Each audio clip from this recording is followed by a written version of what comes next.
Tema firman Tuhan hari ini yaitu mengenal Tuhan secara pribadi, bukan dari apa kata orang.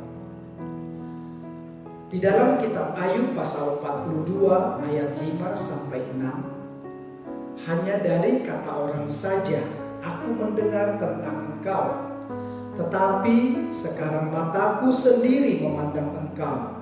Oleh sebab itu aku mencabut perkataanku, dengan menyesal aku duduk dalam debu dan abu.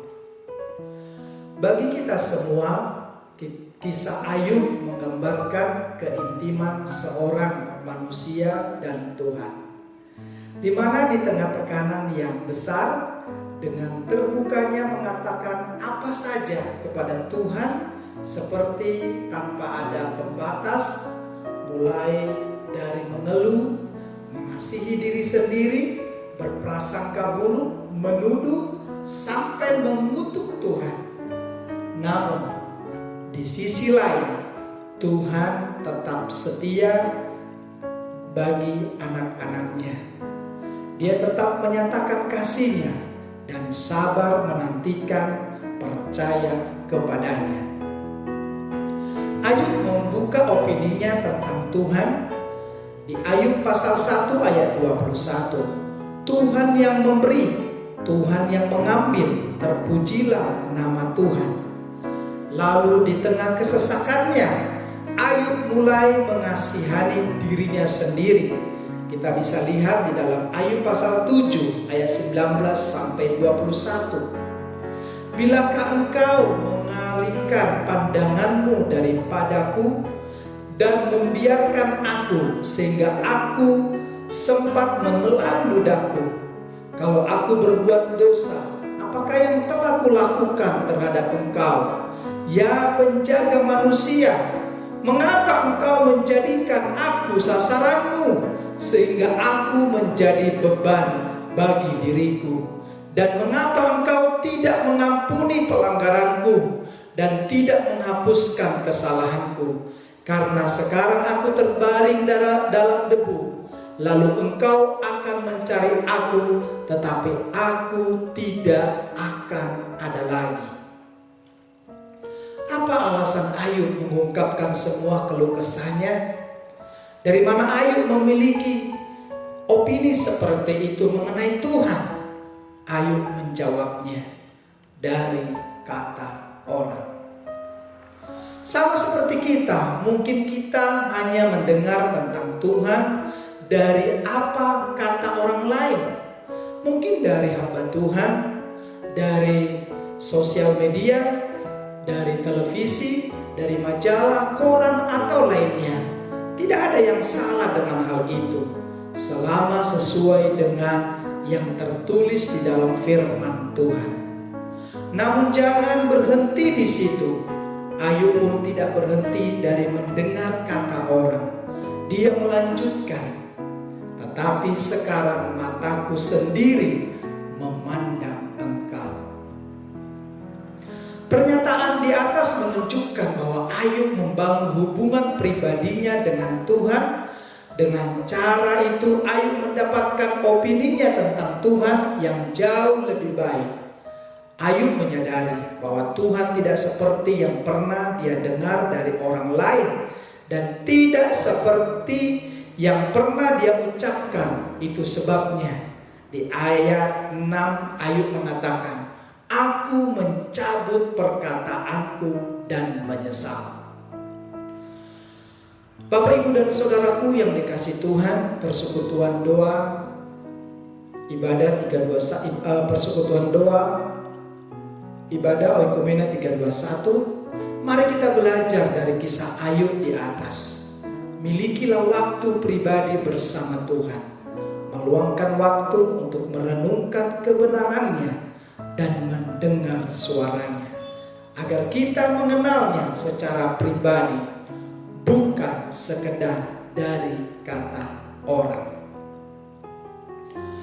Di dalam 2 Petrus 1 ayat 2, saya akan bacakan buat kita semua.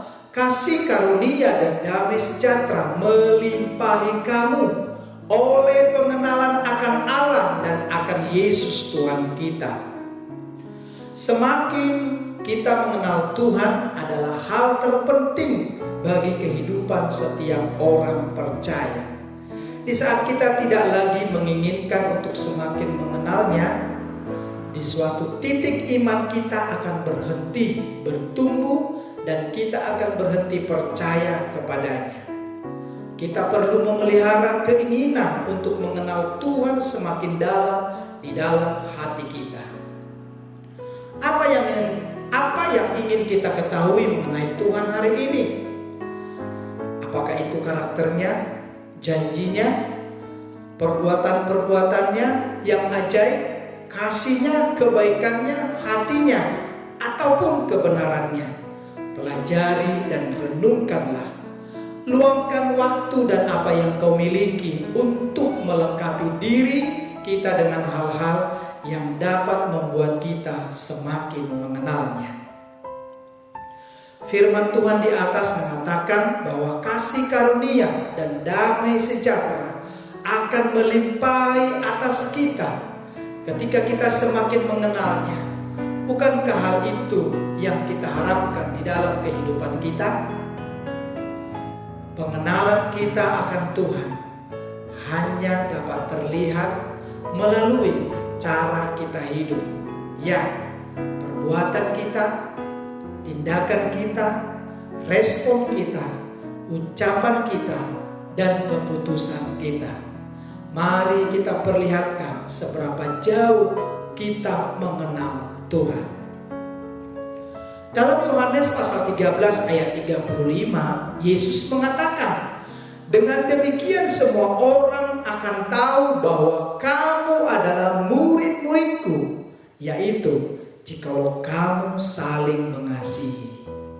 Dan 1 Yohanes 4 ayat 7 meneguhkan, saudara-saudaraku yang kekasih, marilah kita saling mengasihi, sebab kasih itu berasal dari Allah, dan setiap orang yang mengasihi lahir dari Allah dan mengenal Allah. Apa yang membuat kita yakin bahwa Yesus yang kita sembah itu adalah Tuhan yang turun dalam rupa manusia? Jika hanya karena mujizat yang Dia lakukan. Nabi Musa, Elia, dan Elisa pun melakukan mujizat-mujizat yang luar biasa. Kita yakin bahwa Yesus adalah Tuhan karena Dia menggenapi segala sesuatu yang tertulis mengenai dirinya. Katakan amin. Apa yang membuat orang lain dapat yakin bahwa kita mengenal Bapa Surgawi?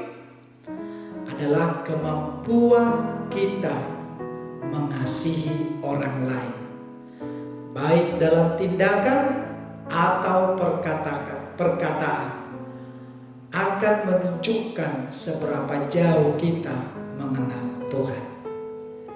Bapak, Ibu, dan Saudara, persekutuan ibadah Oikumene 321, mari tetaplah mengasihi Tuhan dan saling mengasihi satu dengan yang lain. Kiranya Tuhan memberkati Bapak Ibu sekalian, baik di dalam keluarga maupun di dalam kehidupan sehari-hari. Apapun yang kita lakukan, kita tunjukkan bahwa kita mengenal Tuhan, bukan katanya. Namun setiap orang yang melihat kita boleh percaya bahwa kita adalah orang-orang yang mengenal Tuhan. Terima kasih. Tuhan Yesus memberkati kita semua. Shalom.